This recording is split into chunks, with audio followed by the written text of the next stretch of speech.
एक शब्द कहा है मऊ में कि मऊ में मेरी अर्थी उठेगी, अंतिम मेरी यात्रा यही होगी। इससे क्या तात्पर्य लगाया जाए?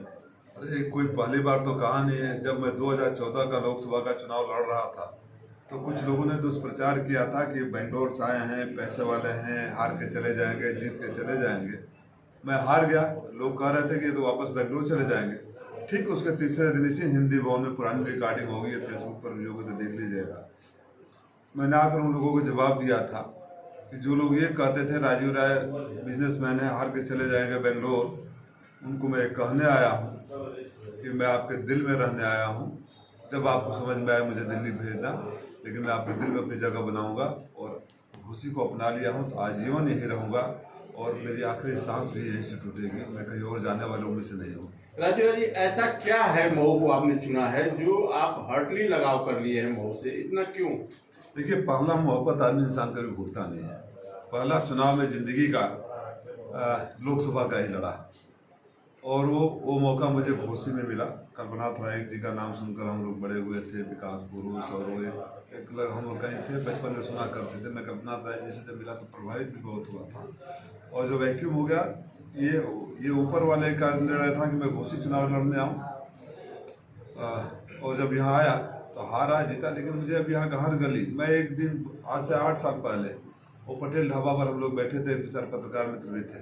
स्कूल के बच्चे 5वीं 6वीं क्लास के जब बस सामने से रुकी जाम में राजीव राय राजीव राय राजीव राय करने लगे, तो मुझे यहाँ हर जगह अपनापन मिला। जितना प्यार यहाँ मिला, देखिए आपको याद होगा जब हमारे एक्सीडेंट हुआ था माँ बाप के साथ, वो जो भीड़, वो सड़कें, वो कौन सा समाज चाहे RSS हो चाहे समाज का कोई भी तबका हो, सारे लोग दुआएं कर रहे थे, सारे लोग हॉस्पिटल में आए। जब अध्यक्ष का छापा पड़ा तो जिस तरह से भीड़ ने समर्थन किया, तो ये प्यार कहाँ मिलेगा? कोई खरीद तो सकता नहीं इसे। राजीव जी, एक वक्त था जब आपको राज्यसभा का ऑफर मिल रहा था, तो फिर जब आपको राज्यसभा सांसद या लोकसभा सांसद बनने की तमन्ना है तो क्यों नहीं राज्यसभा सांसद का रास्ता? संजोग से आप उस जो ऑफर मिला था आप गवाह भी थे, तो ये कोई हवाई बातें नहीं है। मेरे गुरु जनेश्वर मिश्रा जी रहे हैं और एक दिन मुझे, मेरा कहने का मतलब, जब ऑफर आपको मिला समाजवादी पर संगठन की ओर से कि आप राज्यसभा का, वही मैं बता रहा हूँ। मेरे गुरु जनेश्वर मिश्रा रहे हैं और मैं दिल्ली में, आप लोग को पता होगा, जब भी दिल्ली रहता था तो उन्हीं के पास रहता था। वो चलती फिरती पाठशाला नहीं, यूनिवर्सिटी थे। उन्होंने एक दिन मुझसे ऐसे अनायास कह दिया कि राजीव, आज के ज़माने में जब हम राजनीति करते थे और दौर था, आज का दौर और है और आने वाले वक्त में कोई और दौर होगा। अब सांसद, विधायक, मंत्री बनना कोई बड़ी बात नहीं है। जब भी बनना, तुम जन नेता बनना, तुम्हारे अंदर जन नेता का गुण देखता हो। गुरु जी की 2 बातें, एक तो मेरे मरने के बाद कोई मेरा पुण्यतिथि नहीं मनाएगा, जन्म तिथि नहीं मनाएगा और ये गोष्ठी नहीं होगी, उसको मैं आज भी निभाता हूँ। आज भी दिल्ली में मैं करता हूँ। उस बात को आत्मसात कर लिया कि जब भी मैं जाऊँगा जनता के बीच से चुन के जाऊँगा, जनता की दुआओं पे जाऊँगा। मैंने देखा है कि राज्यसभा में बैकडोर से जाने वाले कहीं भी वो जनता के प्रति उतने जवाबदेह नहीं होते हैं। जनता की उम्मीदें तो बढ़ जाती है। एक आखिरी सवाल मेरा है कि आपको मौजूदा समय में बसपा प्रत्याशी बाबूकृष्ण चौहान भी आ गए हैं और भाजपा सुभाजपा गठबंधन से ओमप्रकाश राजभर के बेटे अरविंद राजभर आ चुके हैं। आप किसको अपनी चुनौती मानते हैं? किससे अपना लड़ाई मान रहे हैं आप? मेरा चुनाव यहाँ की जनता लड़ रही है।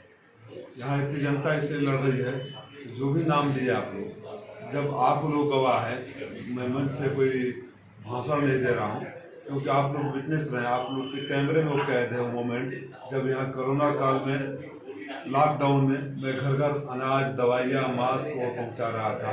जब लोग अपने घरों में दुबके हुए थे और मैं भी मौत के मुंह में था, तभी मैंने सुनिश्चित किया कि कोई आदमी बिना इलाज के न मरे, जीतना वरना उनके हाथ में है। आप लोग गवाह हैं कि जब बिंटोलिया में कटान हो रहा था तब मैं वहाँ पहुँचा था, बाढ़ आया था तब मैं वहाँ पहुँचा था, महासो का ट्रेन दुर्घटना हुआ तब पहुँचा था। आप लोग गवाह हैं कितने बच्चों को गोद लेकर यहाँ मैं पढ़ा रहा हूँ। आप गवाह हैं कितने बच्चियों की शादी किया और रोज़ यहाँ से इलाज होता है।